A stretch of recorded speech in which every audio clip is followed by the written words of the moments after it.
Welcome back to WWE's Tough Enough. Oh, wait, that's a different show. I mean, we heard some wrestling promos from Ryan Day. We saw a grudge match in the trenches. It did feel a lot like they were James Laurinaitis was on the sideline. It felt like Ohio State 17, Notre Dame 14 was worked up in the professional wrestling ring, but it was not. Obviously, we were at Notre Dame Stadium. A tough lunch pail victory for Ohio State. Walking off the field, I ran into Jack Sawyer, and he said... Again, and he said that is the best offensive line they've ever played against, that he's ever played against in his life, and that it was the most physical game he's ever been a part of. And if you're on the field watching it, I guarantee you it's true. Like, I haven't seen guys walking out of the Ohio State locker room as gimpy, as just overall banged up as they looked coming out of this one.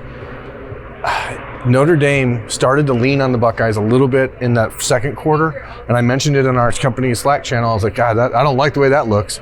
And then they realized they could do it. Marcus Freeman, to his credit, changed the philosophy, and they took the ball kind of out of Sam Hartman's hands and let the offensive line and the running backs do the job. They got the lead. Kyle McCord has huge balls, period. The kid made big throw after big throw in this game. Loses a touchdown that Emeka Ibuka should have caught at the end of the first half that maybe would have made the statistics feel a little bit better. But if there was anybody doubting that Kyle McCord is the right guy to lead this football team, I hope that is officially wiped away after this absolutely incredible game. I've watched Ohio State football for 40 years or so.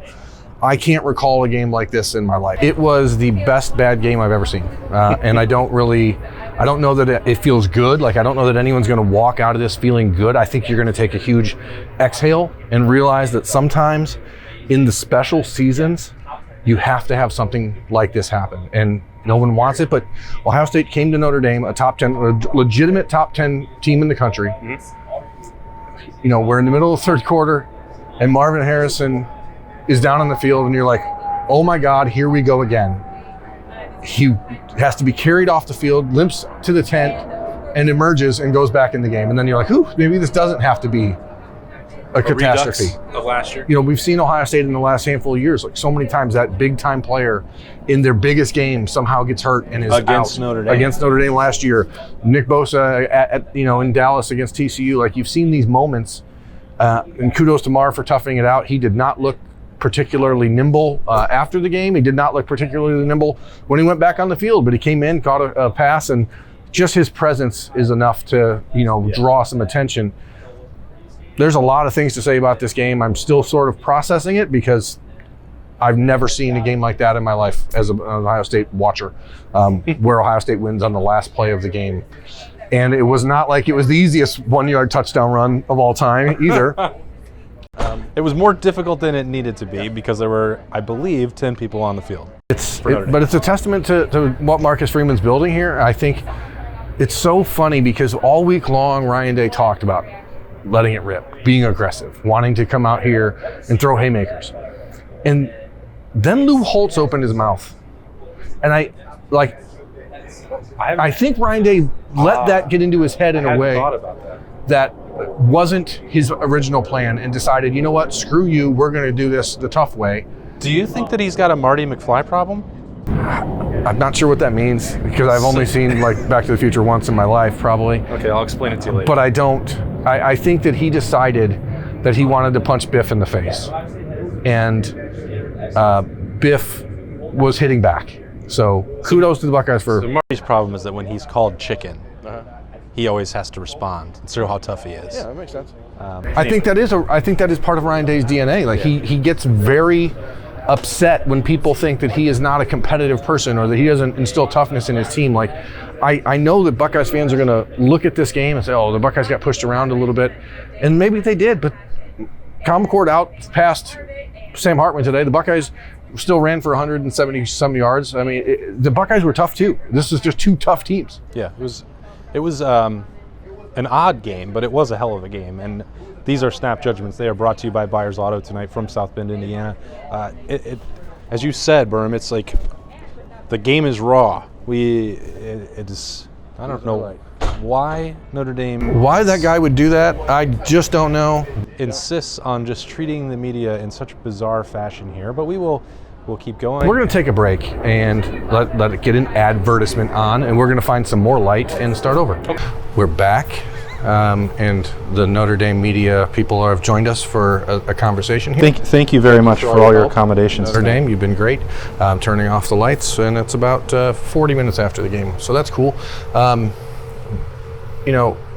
We're talking about this game in a way that I think I don't know how people are going to take this game, and that's, I think, the hard part. Like, what is the proper response to how do you come out of this one feeling? Do you feel good? Do you feel bigger concerns? Because the Notre Dame offensive line and the running game was able to do what it did against Ohio State, knowing that Michigan, Penn State, Wisconsin, all these other schools are going to come down the line and see that as a blueprint for how do you take away. I mean, the Buckeyes finished with 55 plays or something, but I think they had that blueprint's out there. Yeah, they had one play in the third quarter until a minute to go in the third quarter because it was a 75-yard touchdown run or 60-yard touchdown run or however many touchdown runs it was by Trey Henderson, who looked unbelievably fast on that play when Marv gets hurt. But what do you make of how people should feel about this? I think the tendency for any Ohio State game, which I think is probably why Ryan Day is so irritated, is to look at the negatives. And I remember thinking about that way and the way that I covered this team after Penn State last year, and I thought, why am I doing that? Yeah. The point is ultimately to win the game, and I know that you always want to look ahead. Well, how does this match up in a playoff game? What does it mean for the game? Can you win a national championship this way? Can you win the Big Ten this way? I mean, that's not the way that a season works. You made this point early on. Like, if you go to the end, and if you think about 2002, like, style points ultimately don't win you anything. And so I think Ohio State was pushed to the brink. Are there things that they will correct on both lines? Are there things that, with the rush defense, that could have been tighter throughout the game? Are they thrilled about some of the passes that they gave up to the tight end? Short yardage stuff that we've been talking about over and over and over. Yeah, I mean, no, they're not. But 17-14 and 4-0 is going to trump that. And I think that Ohio State's not just like, we dodged a bullet, gosh, we're a mess. Like, they were legitimately celebrating that win, and they should. As a top 10 team on the road, they could have beat them more decisively than they did, but would they move? The polls don't matter. Like, if that moved them up to number one in the country, cool, that doesn't change anything. Like, they won the game, and that is. And if you look at college football in as a whole this season, I don't know if there's any great teams out there. So if you have to win this game today this way, that's okay. And it's not going to be pretty. They don't all have to be pretty. I think about a year ago when Ohio State entered its off week at 6-0, playing absolutely incredible football, lights out, both sides of the ball, blowing people out.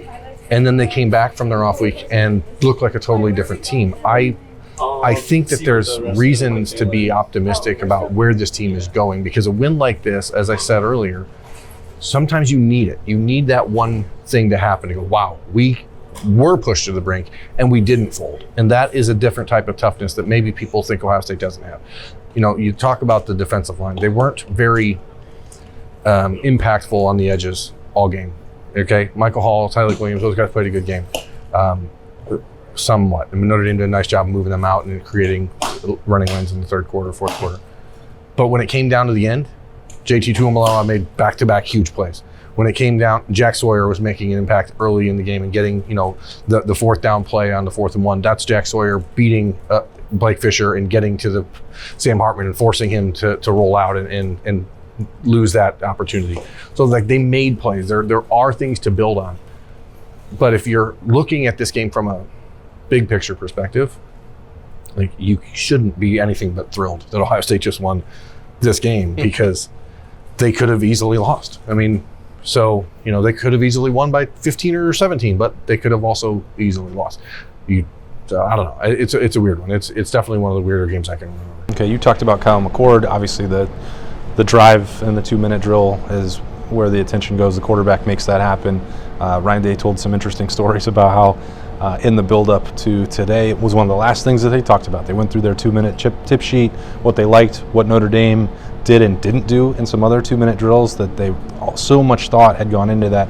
They executed when it mattered most, especially on 3rd and 4th down, and then to put the game away. A 3rd and 19 throw is absolutely crazy. Yes, that's your back against the wall. You're not going to find a tougher situation than that. And then you have 7 seconds and 2 plays from down on the 1. They try a throw, doesn't really come off, and then Chip Trayanum after the timeout. I mean, I really liked his potential at linebacker, and now he's in the game. They took Trey out. They sent Chip in there. Like, you could tell he wanted that was the power short yardage back they wanted in the game to win it, and he did. He got into the end zone. The knees were up. He broke the plane. That was a touchdown. They reviewed it and confirmed it. That wasn't anything clear or indecisive or inconclusive about it. That was a touchdown. That was a game winner. This was a guy who moved last November to help Ohio State out and fill the depth and wound up playing a big role in the game. And he was knocking the rust off, and now you can see someone who's really important to Ohio State, and not just because of a game-winning touchdown. No, he's one of those guys who's emerged as a leader, as a transfer from Arizona State a year ago. Everyone loves Chip Trayanum, and it's clear that everyone trusts Chip Trayanum as well, which is the most important thing, because he's in the game when it matters. I'm just thinking about, Travion Henderson, I thought, played a pretty good game. I don't think that it's something you can knock. I mean, he does what he does. Sometimes he runs into people. Sometimes he actually, ironically, unfortunately, the 3rd down and 10 play, or 2nd down and 10, with the Buckeyes' second to last drive, he's a shoestring away from scoring on that play. Yeah, he was. And if he could just keep his feet there, it's a game-winning touchdown at that point. Right. So I thought the biggest takeaway there is, I said it again in our Slack at halftime, Ryan Day has been the master of calling the 4th down play on 3rd down and then the 3rd down play on 4th down. And he got it right in the last drive of the game, because the 3rd down play was the ball to Marv. There's 3 seconds to go. Obviously, Notre Dame at that point is thinking there's no way they're going to run the ball. And then they do. Like, if you do it the other way around, I think it's, so kudos for Ryan Day for making that adjustment. Obviously, this is a team that has some issues when it comes to short yardage.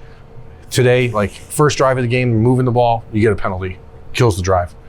Second drive of the second half, after you score the touchdown on the first play of the second half, you're driving, you hit a huge play for a first down on a 3rd and 9, and it gets called back because Josh Fryer jumps on a pile and commits an incredibly stupid personal foul that changed the game. Changed the entire tenor of the game. And so, you have these moments, you get the intentional grounding, which is stupid. That's a terrible call in that situation. I can't understand how you make that decision. Marvin Harrison is out there. He's under pressure. The ball's over the line of scrimmage. I don't know how you call it. In my opinion, like, if you're going to call that and you don't call it immediately, then it shouldn't have to talk about it. Like, if it's intentional grounding and you know it's intentional grounding, then why do you need to sit there for 45 seconds and get coached up on it? Like, it's a terrible, terrible rule. Great job by Marcus Freeman getting that. Yeah, terrible rule, but whatever. Generally speaking, I think, like, Ohio State shot itself in the foot all game long. It did. And dropped a touchdown by Emeka Ibuka. You have another, you get stopped at 4th and goal, at the 1 yard line. Like, they just shot themselves in the foot, and it opened the door for a very game Notre Dame team. But at the end of the day, the most talented players won the game. And Kyle McCord is a more talented quarterback than Sam Hartman. It's Sam Hartman. What did I say? Sam Hubbard, which they're both true. That's true, but I also just thinking about that Bengals game on Monday night. Yeah, it's going to be awesome. The big plays that I wrote down in my notebook that I wanted to talk about on that, like, there are like 100 in this game. Like, I didn't know which one was ultimately going to tip the scales, and to me, I thought which one was going to be the one that the dam broke, and I thought we'd be talking a lot about Travion's touchdown run and Marvin Harrison's injury, all happening at the same time, and the wild swings of emotion.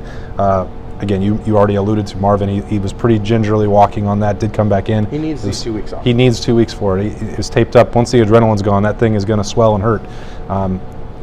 You'd have to watch that if they played next week, but Ohio State does not. They have the week off to get ready for Maryland. That's important, but that didn't wind up being it. Then I thought it was going to be Sonny Styles and Lathan Ransom with the huge stop on 4th and short, and then the pressures late, and then Cade Stover's crazy reception, and I think that was the same drive as Fryer's penalty. Like, all these things, you're thinking, man, they add up. They're cool. They're unique. They're things that you haven't seen. Yeah, before. That was a 3rd and 5 play that, like, And it was like, and then they just went, and like they're going to be overshadowed by everything that happened late. And I think that's worth the reminder, because there were a lot of good things in this game, and that's sort of where my attention is going for now. You know, Sunday, Monday, Tuesday. Happy days. You know, today's the happy day. Those will be the Saturdays, because we're going to look at the things that look at this game from a more like, you know, critical eye. But I know people are going to look at this and go 17-14, missed opportunities, red zone issues, short yardage issues, everything's broken, everything. Like, we'll get there. Yeah. You know, we got time to have that conversation. To get out of here with a win in this environment, great job by Notre Dame and their fans, like awesome experience. Honestly, Buckeyes fans showed up too. It was a good crowd. I'd say 25 to 30% Ohio State. Like there was an OHIO chant going around the stadium before kickoff, which was awesome. It's, you know, this is what big time college football is about. And you have two. well, for the players and the fans, but not for the media, What do you mean? because it sucks. Oh yeah, well this has been a, you know, bleep show as far as like handling the media, but that's cool, whatever. This is why players come to Ohio State. This is why players go to Notre Dame. Like, this is a legitimate week 4 top 10 fight that is going to set the tone for the rest of your season. And I'm almost more interested to see how Notre Dame bounces back, because like, you lose a game like this and you are having your heart ripped out of your body. Not just to, you know, to lose it, but you were convinced you had it won. You're 3 seconds away. Multiple times. It's 3rd and 19 on the 22-yard line with 17 seconds to go, and Kyle McCord throws an absolute dart that, I mean, if Emeka Buka falls backwards into the end zone there, like, it's probably the biggest moment of Kyle McCord's life. And yet, it still ends up needing 3 more plays to get in the end zone. But again, it's like, let yourselves enjoy the win, and then the next couple of days, there's going to be a lot of talk about the things that went wrong. Yeah. Ohio State is definitely enjoying themselves, I can promise you that, as they head back from South Bend, a 17-14 winner over Notre Dame. They're kicking us out of here, so we will wrap up Snap Judgments that are brought to you by Byers Auto. Appreciate you following along with all of our coverage here. We're excited to be back in Ohio, and we'll break down more stuff on, again, Sunday and Monday and all that. There's time for it, but we will put a bow on Ohio State 17-14 from Indiana. Thanks again. He's Birmingham. I'm Austin. We'll talk to you later.